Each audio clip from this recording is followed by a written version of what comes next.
Hey everyone, how's it going? Welcome to NoDQ&A video right here on NoDQ.com, as well as the YouTube channel and NoDQ&A videos affiliate, ringsidenews.com. Got your questions here from spring.me/Aaron Rift. Make sure you check out the previous editions of NoDQ&A video from this week, including the last video where I talk about Raw and my thoughts on the main matches for Extreme Rules. Now that I got that out of the way, let's get down to your questions here from spring.me/Aaron Rift.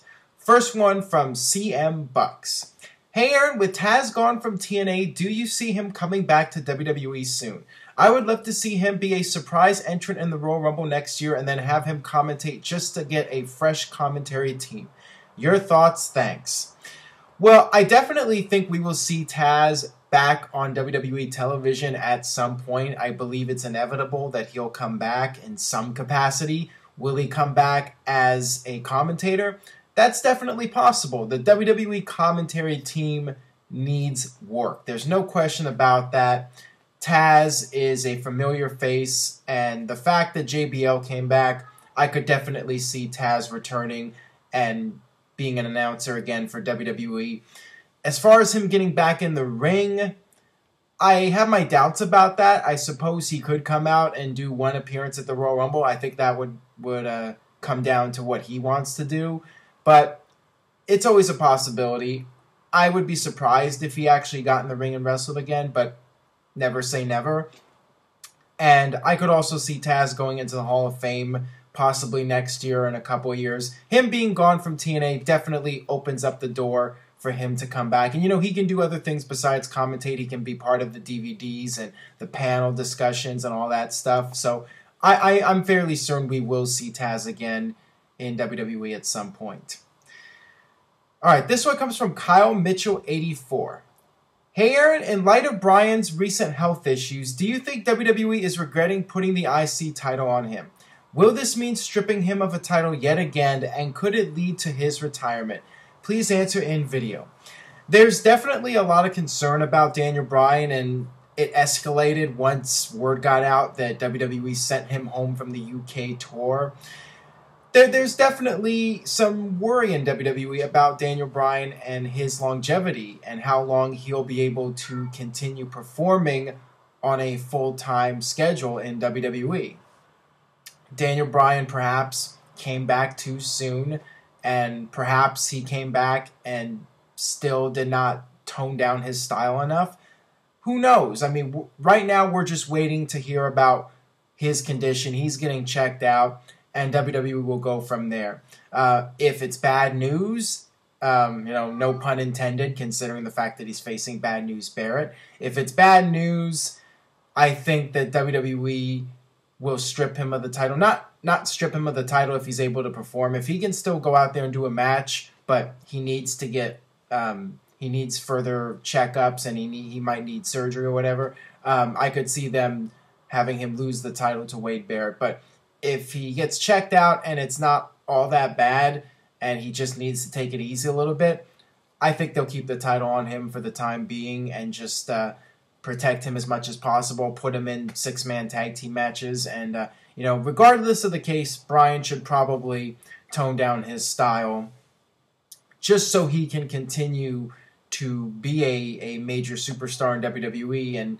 And he's a top star in WWE. And it would be a shame if he kept going too hard and got seriously hurt and it ended his career.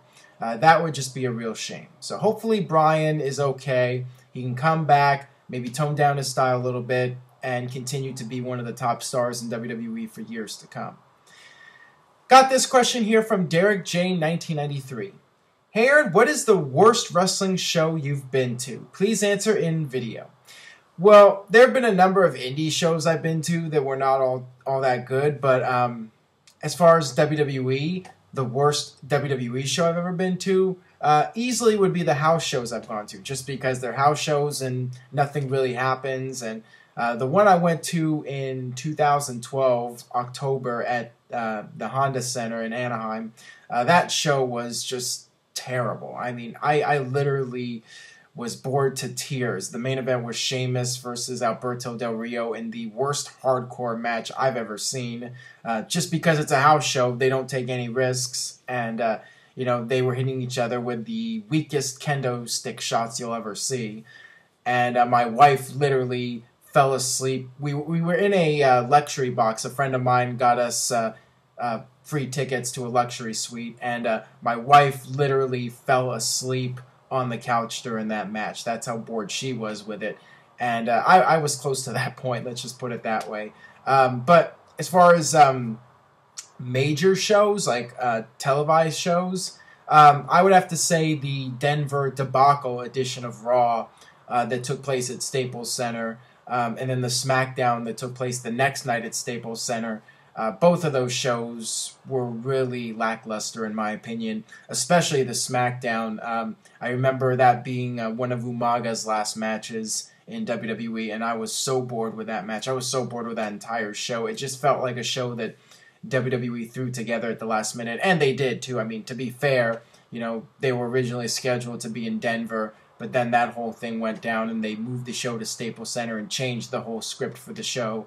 But the whole Nuggets versus Lakers match, I felt it was just so lame, and I would say that was the worst one. All right, moving on here to other questions. I got this one from Ziggler is Money. Hey Aaron, a kiss me arse match at Extreme Rules. What are your thoughts? I think that the loser will probably lose any momentum he had, and his career will be insta-killed.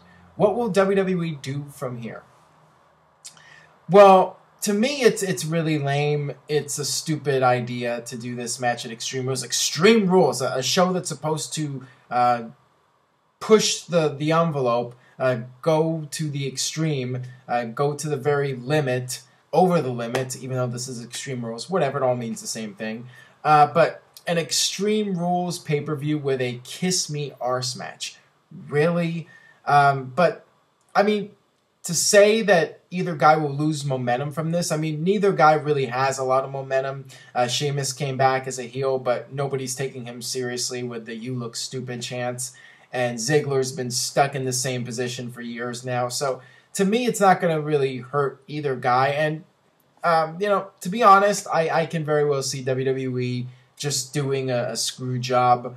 You know, I would be surprised if somebody ends up kissing the other guy's ass. I could very well just see them having a situation where Ziggler wins and then Sheamus just refuses to do it and walks away. But, yeah, I mean, if both guys actually had momentum, but real momentum, I would say it's a bad idea. But the fact is, it's just a match between two mid-carders on the roster, and I don't really feel it's going to hurt either guy all that much.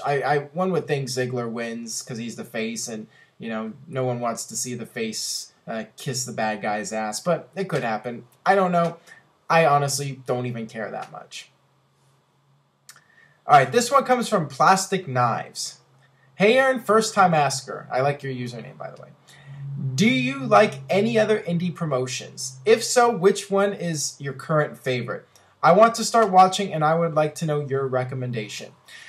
Well, I do not watch all that much indie wrestling lately. Just watching WWE, it really fills me up wrestling-wise. I don't need to watch anything else. I know there's a lot of very high-quality indie promotions out there and other promotions around the world. There's some quality stuff, but you know, I just get burned out watching WWE alone as it is, and I don't want to watch any more wrestling. With my free time, I want to watch other things.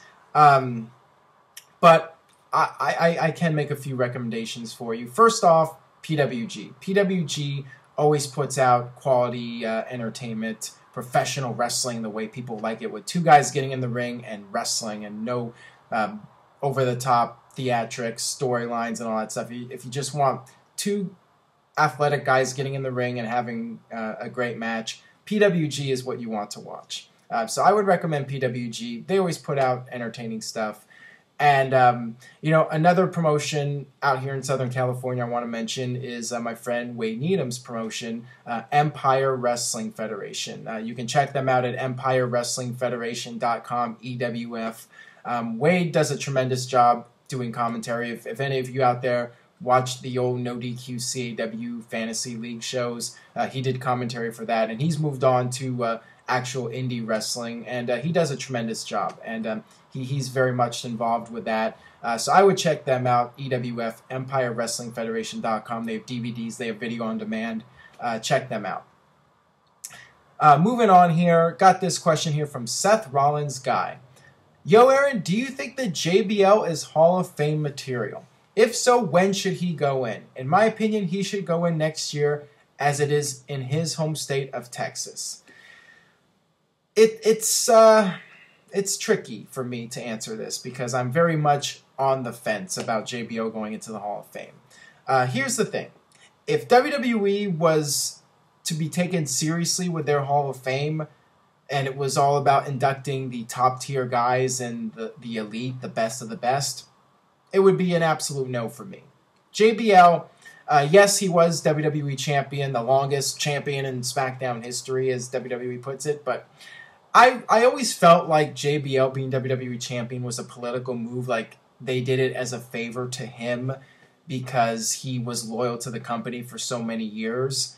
And I guess if you want to use the criteria of JBL being loyal to the company, and that's how you determine who goes into the Hall of Fame, then maybe you could make an argument for him. But I always felt like it was politics. His push was due to the fact that he was loyal, not due to the fact that he was any kind of significant draw or a significant talent in the ring. And I always felt he was a very good talker. But to me, he was never all that good in the ring, and a lot of his success, I think, was due to the tag team with Farouk and the Acolytes. That act got over, but JBL as the rich guy, $1 Million Man version 2, I didn't think it was all that creative, and his run as champion, the matches to me were okay at best. I mean, the match with Undertaker I felt was and a lot of those matches, he had a cage match with the Big Show, and the match was seen at WrestleMania, very I was bored with that match at WrestleMania. I almost fell asleep in my seat at Staples Center during that match. To me, JBL as champion did not light my world on fire personally. But will he go into the Hall of Fame? Looking at the current crop of people and how WWE inducts people, who they induct, I'm certain he will go in. I think it's a matter of time. It's not a matter of if, but when. Next year in Texas, that would be fitting. He's from Texas, so yeah, induct him into the Hall of Fame. Whatever. He does commentary. He was the longest champion in SmackDown history. He's been loyal to the company. He's going to go win. It's definitely going to happen. So yeah, just go ahead and do it in Texas. Get it over with. So that'll wrap it up for this edition of NoDQ&A video. Hope you guys enjoyed the video today. If you did, please share it with your friends. Anybody you know who watches wrestling, whether they watch WWE or TNA or Lucha Underground, have them check out NoDQ&A video. Please spread the word, and I will see you guys next time for more.